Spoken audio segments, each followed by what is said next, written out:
Anthony Smith and Roman Dolidze. This is a better fight than people give it credit for. I know the original was way better. I was looking forward to Olberg versus Smith like everyone else, but I'm not poo-pooing on this fight by any means because I know people are kind of hating on Anthony Smith lately, but I like Anthony Smith. I think he's a good fighter. He had a nice little run, and he's like a really good. Unfortunately, he's a gatekeeper, but I don't really mean that as an insult. Every division needs like a strong guy to kind of like challenge the new young up and coming contenders and everything. And Anthony Smith's really good at that. He's really good at vetting the next guys in the division and everything. And he's a legend. And I'm a big Anthony Smith guy. I really am. I like him a lot. So Anthony Smith he's pretty well rounded. You would think by looking at him that he's primarily like a knockout punch guy. He does have some power. He does have very serviceable striking. But he also is a sneaky good grappler. He's not really in the conversation when people talk about good grapplers, but man, his last fight, Anthony Smith won by guillotine choke in round 1, making short work of Vitor Petrino.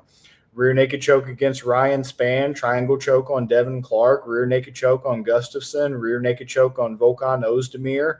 Really good win considering how good Volkan looked last week against Johnny Walker. KO'd Shogun Hua. Granted, Hua was washed at the time, and Rashad Evans, when he got KO'd by Smith, were both washed at the time. But good fights, nice little rebound to his career that he had there that set him up for the choke out of Volkan Ozdemir. So, yeah, Anthony Smith is definitely a guy who's kind of got that vet edge coming in. 38-19, a lot of experience right there that he has. Dolidze has lost some momentum. Dolidze was widely touted as the dark horse in this division and everything, and now he's moving up. This fight's going to be a light heavyweight, so it's 205 pounds. Dolidze is normally at 185. He's just taking it on short notice. That's why he's moving up. Smith, there's no way. Dude used to be at 185, I do believe, is where he started his career, and he was just not built for it. He was killing himself making 185. He's definitely one of those guys that moving up has helped his career tremendously. So good on him for being smart enough to not just try to weight bully guys and actually learn some technique and everything. But yeah, Dolidze, man, that Imavov loss was ugly. That was ugly. I watched that live, and that was just disgusting. And I was on him for that fight, I believe. I picked him on Tapping Vegas to win, and it was just absolutely terrible.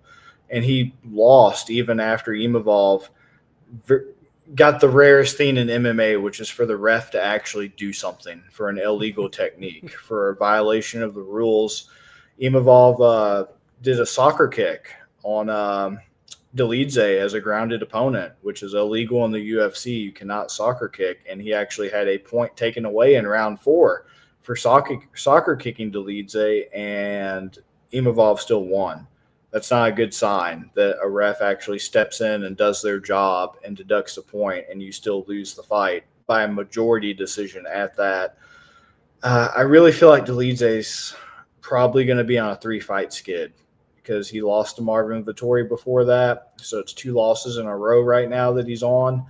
I feel like he's going to be on a 3-fight skid because his grappling's good, but once again, I feel like overrated, whereas Anthony Smith's is underrated. I feel like Dolidze's is overrated, and Smith definitely has the striking advantage in terms of having the better technique, the better power, the gas tank if he can't get the one-punch knockout, which he's got some brutal knees and some brutal elbows. Like Smith's a dog. Smith is, like I said, he's a very underrated guy. Everybody likes to crap on him, but dude is very well-rounded, and I just feel like people are going to just be disappointed if you're putting your money on Dolidze because, like I said, grappling, Smith's an underrated grappler. I feel like Dolidze is overrated. He has good takedowns, but he's, especially against Imavov, a guy that he's not known for like his grappling. Imavov's primarily, 100% a striker. He's wanting to keep it standing. He's wanting to pick you apart.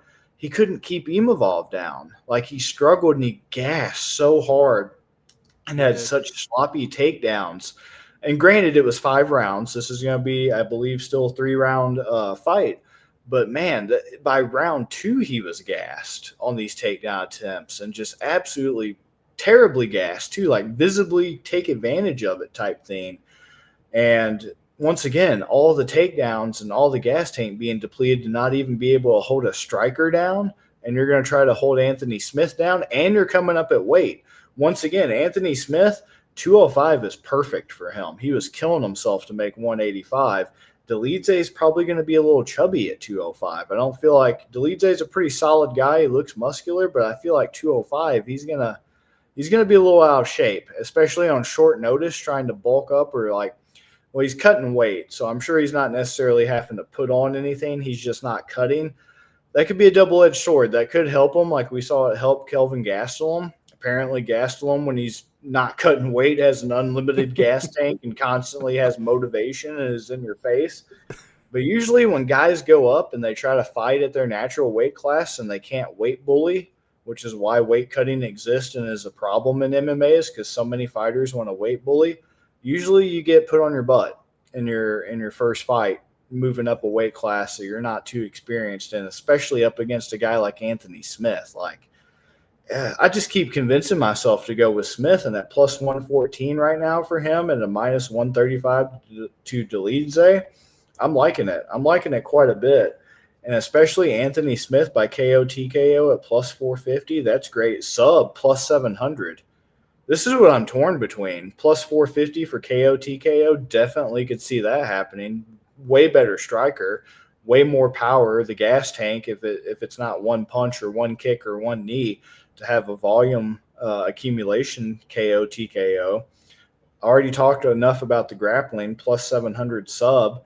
If Dolidze's shooting those sloppy takedowns and he's getting gassed and he's not able to keep up with the guy who's bigger than him, fighting at his natural weight class where he feels the strongest, where he feels the most energetic, easy recipe to get caught in a sub on a sloppy takedown, like a guillotine off a sloppy takedown, a triangle off a sloppy takedown, a rear naked choke that he likes. He likes those finishes. Smith does. So that's my biggest one right there is I'm torn. Maybe you can help me choose between the two, Ben, but at the money line alone, plus 114, I'm in on Smith until I see some life out of Dolidze after his last two fights. Oh, we're gonna have the first disagreement here, and I agree with you that I think this is a very close fight. So I don't feel super strongly one way or the other. The one aspect that I did come across, I was looking for some more Dolidze stats because I just was going back and forth on this one. Do you know Dolidze was one of John Jones' partners when he was training for the title fight against Anthony Smith? Yeah, and I was also DK Metcalf's wide receiver coach in high school. I don't know that I fucking believe that. Man, Roman Dolidze, too, he just seems like it's shocked that they're both 35. Because I just feel like Roman Dolidze seems like he still has so much life left in the UFC, whereas I feel like Anthony Smith is just a couple fights away from retirement. Dolidze does gas, but we did also see him in a 5-round fight. Like you said, he was pretty gassed in the second. I'm hoping that he's a little bit more prepared for this one. The short notice makes me a little nervous. But Dolidze utilizes kicks more. He does the low hand, so he could get knocked out by Anthony Smith. Anthony Smith definitely has a better combos, like you were saying, much better striker. Dolidze is not very accurate either. God, the more I talk about it, the more I want to switch back to Anthony Smith. But also, Dolidze is getting 42% of the bets, 47% of the money.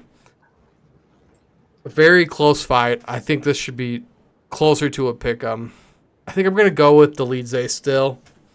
And I don't know how it goes. Like, the line is set at, I believe it was 1.5 for this fight. Oh, 2.5. And it's minus 115 for both. I really don't know what way this goes. I could see this being an early stoppage. I could see this going to decision. I don't love either of them. I think is the big problem. Is that neither of these guys give me any strong confidence one way or the other. I'm going to go with Dolidze. I think that he just has more right now at this stage.